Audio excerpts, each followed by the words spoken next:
aqui é Isabelle Granizo, eu sou administradora e diretora de produção. Comecei a minha carreira como produtora, né, como diretora de produção, muito no acaso. Fui fazer um trabalho mais financeiro para o ator e diretor Carlos Simões. E aí comecei a perguntar, muito curiosa, comecei a perguntar como que era o trabalho dele, como que era aquela, aquele cenário de teatro, como se fazia aquilo. E um belo dia, quando ele menos se esperou, eu estava ali pautando teatro. Inclusive a minha estreia como produtora foi uma pauta no Teatro Amazonas, em Manaus. Em meio a uma comemoração de 120 anos do teatro, eu despretensiosamente fiz o contato e pautei. E foi até engraçado essa passagem, já comecei falando de uma passagem interessante. Foi até engraçado porque nesse momento, quando eu disse para ele que eu estava pautando, ele, que pautar Teatro Amazonas? Você sabe o que é Teatro Amazonas? Eu não tinha a menor noção de que era Teatro Amazonas. Eu falei, não, um teatro qualquer. Aí ele me disse da importância do Teatro Amazonas. E eu atribuo o meu sucesso a isso, a não ter essa dimensão. Porque quando a gente tem a dimensão do que a gente vai enfrentar, quando a gente pensa, né? Tem aqui, eu acho que é um obstáculo. A gente pensa que é muito difícil e que a gente não vai conseguir porque aquilo é impossível. Quando a gente não tem esse conhecimento, então quando a gente vai sem esse conhecimento, você vai sem medo, porque você não sabe que aquilo vai ser difícil ou não, você simplesmente vai. Então eu atribuo esse como um marco assim do meu início de carreira e o sucesso e as portas que eu abri eu atribuo a isso. Porque eu sempre me meti num desconhecido e só dava notícia depois do que eu conseguia. E aí, quando eu dava notícia do que eu conseguia de uma forma natural, que para mim aquilo tinha sido natural, tinha sido algo muito simples, eu recebi o feedback do que eu tinha conseguido era algo muito difícil. Então, o Teatro Amazonas foi isso. É um teatro que só recebe grandes espetáculos, né? Espetáculos de porte, né, nacional, espetáculos internacionais. E eu entrei com Os Homens Querem Casar e As Mulheres Querem Sexo 2 na semana de comemoração de 120 anos do teatro e ainda era um final de semana do Dia dos Namorados. E eu não peguei uma pauta só de um dia só.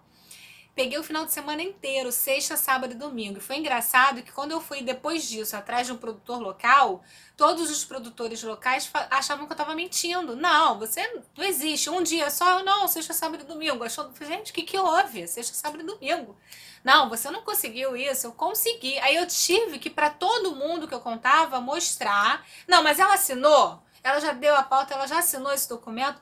Gente, não, ela só te prometeu. Não, tá lá no e-mail. Aí depois de eu mandar o ofício, né, do responsável pelo teatro, me dando realmente a pauta naqueles dias, aí todo mundo falou, caramba, você conseguiu mesmo. Então isso me virou uma chave de que a gente tem que sempre tentar, nunca pensando que vai ser difícil, e isso para tudo, não é só no teatro. Nunca pensando que vai ser difícil, que vai ser impossível. Vá sem medo, vá acreditando naquilo que você quer, no sonho que você quer conquistar.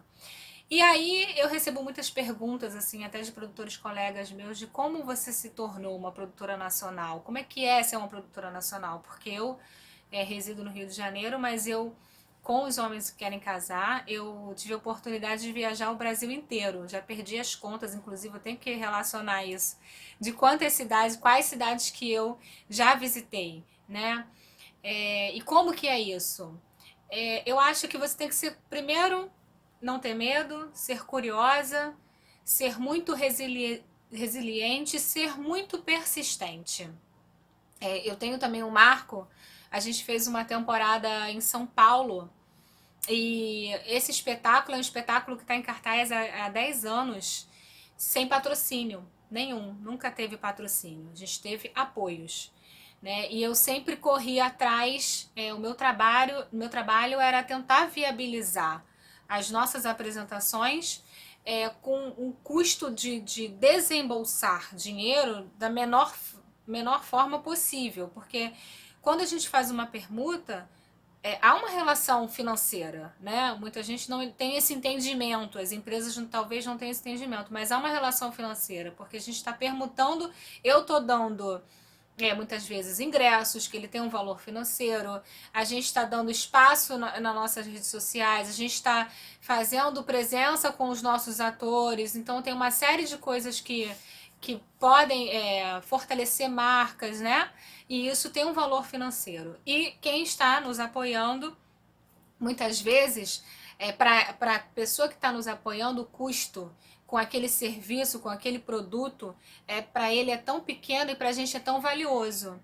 Então, em todas as temporadas que a gente foi, que a gente fez pelo Brasil afora, foi de suma importância todas as parcerias. Todas elas que foram responsáveis também de se tornar possível as temporadas que a gente fez. E o que eu, voltando ao que eu estava dizendo do Marco, a gente fez uma temporada de 3 meses, acho que uma das primeiras temporadas que a gente fez em São Paulo. São Paulo é uma cidade que tem um grande volume de apresentações teatrais, então tem muita concorrência, né? E eu tive que ligar para 80 hotéis, falando sempre aquele mesmo texto, falando sobre o meu produto, até que eu conseguisse um hotel que fizesse uma permuta com a gente, que nos apoiasse na nossa temporada de 3 meses em São Paulo. E eu consegui. Eu liguei para os 80, eu não desisti. Eu tinha certeza. E é engraçado que o Carlos, na época, ele falava para mim assim: esquece isso, tá bom, vamos arrumar um lugar, uma outra maneira, a gente se aperta e paga. Eu, não, eu vou conseguir, eu vou conseguir, eu vou conseguir. No número 80 eu consegui um hotel que apoiasse. Então, para mim, não existe o não. E assim, o não eu já tenho, eu vou sempre correr atrás do meu sim. Então, isso foi o que me. Foi o meu enredo, né? Foi o que me guiou, o que me motivou durante toda essa trajetória. E como é que eu fazia isso? Primeiro é isso mesmo, é você mapear. É você entender. Eu jogo ali no computador mesmo o mapa, onde está o teatro. E aí vou traçando pontos estratégicos. O teatro está aqui, o aeroporto está aqui. O que é melhor? Você se hospedar próximo do aeroporto? Você se hospedar próximo do teatro? A alimentação, o que é melhor? Você almoçar perto do hotel? Você almoçar perto do teatro? Você jantar perto do hotel? Isso tudo vai. Quais são o que leva em consideração? A equipe que você está indo, né? Quantas pessoas estão indo com você? Como é a dinâmica dessa equipe? Né? Como são os seus atores? O que eles gostam de fazer? Se eles gostam de passear? Se eles não gostam? Se eles preferem ter mais tempo para descansar? Então, tudo isso a gente tem que se conhecer, né? A equipe tem que se conhecer. A produtora ela tem que conhecer muito a equipe dela. Com isso, eu aprendi muito. Eu conquistei muitos parceiros, muitos amigos, aprendi, amadureci, né? Conheci diversos lugares. Não tem glamour. Cada final de semana eu tava num lugar diferente. E aí todo mundo fica, caramba, tá rica, caramba, tá ganhando dinheiro. E é uma ilusão, né? A gente ganha dinheiro sim, mas assim, não é dessa forma que todo mundo pensa. A gente consegue viabilizar isso por conta muito das parcerias, né? É a mesma ideia de rede social. Hoje em dia se fala muito de marketing digital, de influenciador. É o mesmo raciocínio que você tem que pensar. Você tem que buscar apoio e parceria com alguém que tenha o mesmo público que você, com alguém que fale com o mesmo público que você. Então, tudo isso faz parte do trabalho do diretor. Ele tem que ter esse feeling, ele tem que ter essa sensibilidade. Então, se eu posso deixar uma mensagem aqui para quem está começando agora, iniciando, primeiro eu desejo sucesso. Eu desejo que vocês alcancem os seus objetivos, os seus sonhos e persista, não desista. Não é fácil, nunca foi fácil, nunca vai ser fácil, mas é possível sim. É possível fazer teatro sem grandes verbas, é possível fazer teatro somente com apoio, mas com muito trabalho duro. Mas se você gosta de fazer isso, se esse é o seu amor, persista que você consegue.